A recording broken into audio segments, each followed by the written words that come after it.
మీ ఎలాంటి వ్యాపార ప్రకటనలకైనా వెంటనే మా ఛానల్ సంప్రదించండి.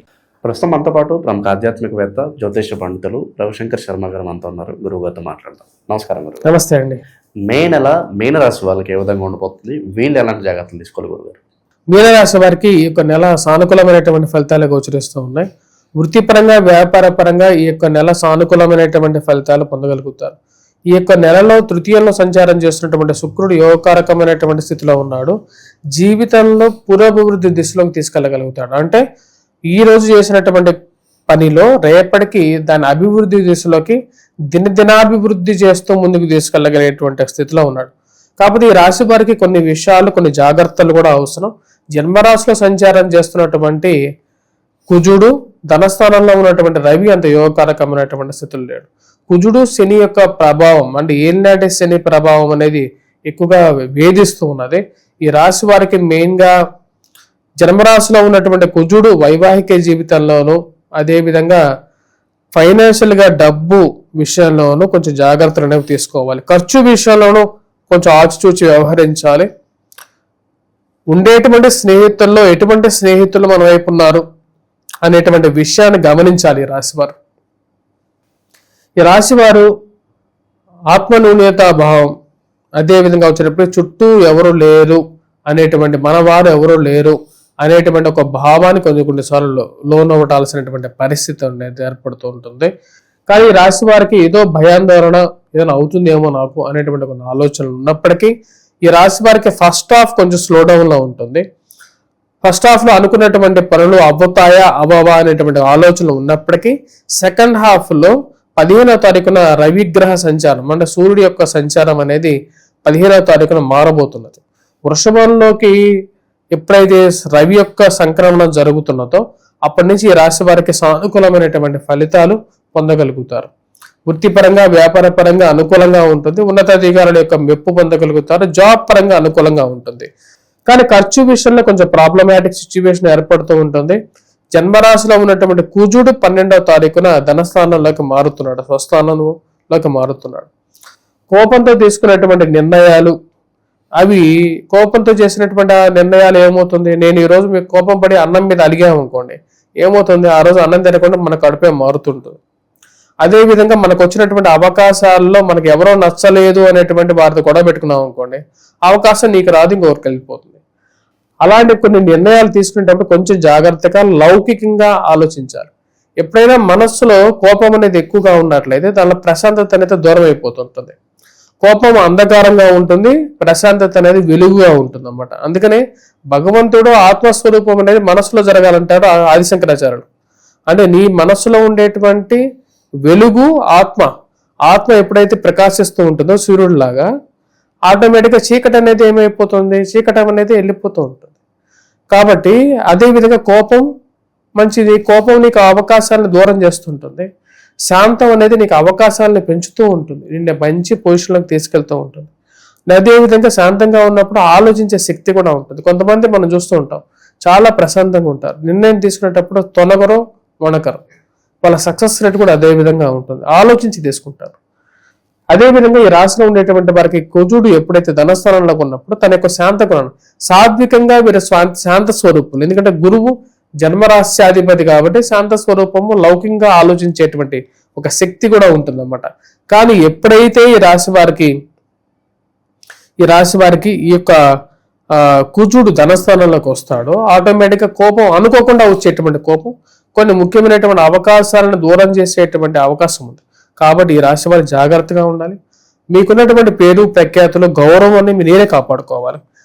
అప్పులు ఇచ్చేటువంటి విషయంలో ఈ నెల ఈ రాశి వారు చాలా జాగ్రత్తగా ఉండాలి. ఆ అప్పులు తిరిగి వసూలు చేసుకోవడం కూడా కొన్నిసార్లు కష్టసాధ్యంగా మారుతుంటుంది. ఈ రాశిలో ఉండేటువంటి వారికి మెయిన్గా ఈ యొక్క శని ప్రభావం ఉద్యోగ పరంగాను స్ట్రెస్, భయాందోళన కలిగించేట. ఉద్యోగం భయం ఎందుకు కలుగుతూ ఉంటుంది, భయం ఎందుకు కలుగుతుంటుంది అంటే దానికి కారణం నీ మీద నీకు నమ్మకాన్ని కోల్పోతున్నావు అనేటువంటి ఒక ఆలోచన కలిగితే. కానీ ఆ యొక్క నమ్మకాన్ని కల్పించేటువంటిది ఎవరు అంటే ఆంజనేయ స్వామి కలిగించగలుగుతాడు. మరియు అదేవిధంగా నీకు మెడిటేషన్ చేసుకోవటం కానీ, లేకుండా ఉంటే ఆ యొక్క సూర్య భగవాన్ని పూజించడం కానీ, తద్వారా వచ్చేటప్పటికి నీ మీద నమ్మకం కలిగితే ఆటోమేటిక్గా అన్ని సిచ్యువేషన్స్ నీకు పాజిటివ్గా మారిపోతూ ఉంటాయి.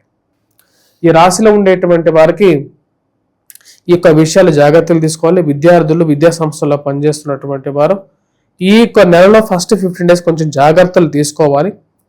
మెయిన్గా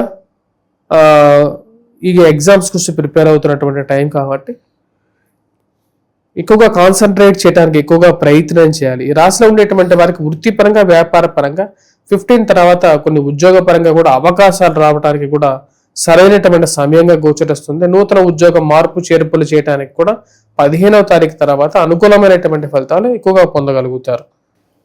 ఇక ఈ నెలలో ప్రత్యేకంగా పలానా విషయంలో మీరు ఏదో ఆ విభాగంలో మీరు ఎంటర్ అయితే మీకు నష్టం జరుగుతుందంటే ఏం చెప్తారు? దేనికి చాలా దూరంగా ఉండాలి వీళ్ళు? ఈ రాశిలో ఉండేటువంటి వారు ఈ నెలలో మెయిన్గా దూరంగా ఉండాల్సింది ఒకటే ఒక ఫ్యాక్టర్, స్పెక్యులేషన్స్కి దూరంగా ఉండండి. మీరు అదేవిధంగా వడ్డీలు వ్యాపారం చేసేటువంటి వారు కూడా కొంచెం జాగ్రత్తగా ఉండండి. ఈ నెలలో మెయిన్గా ఈ రాశిలో ఉండేటువంటి వారు తీసుకోవాల్సినటువంటి ముఖ్యమైనటువంటి 2 నిర్ణయాలు. అదేవిధంగా మోసపూరితమైనటువంటి ప్రకటనలకి దూరంగా ఉండండి. ఎవరో ఫోన్ చేసి ఏదో చెప్తున్నారని చెప్పేసి ఈ రోజుల్లో మనం డైలీ న్యూస్ పేపర్లను చూస్తూనే ఉన్నాం. అలాంటి పరిస్థితి మనం తెచ్చుకోకూడదు. ఎవరో మీకు ఆకాశంలో నక్షత్రాలు చూపించేసేసి జోబులో ఉండేటువంటి డబ్బులు కొట్టేసేటువంటి జనాలు ఉన్నారు ఈ రోజుల్లో.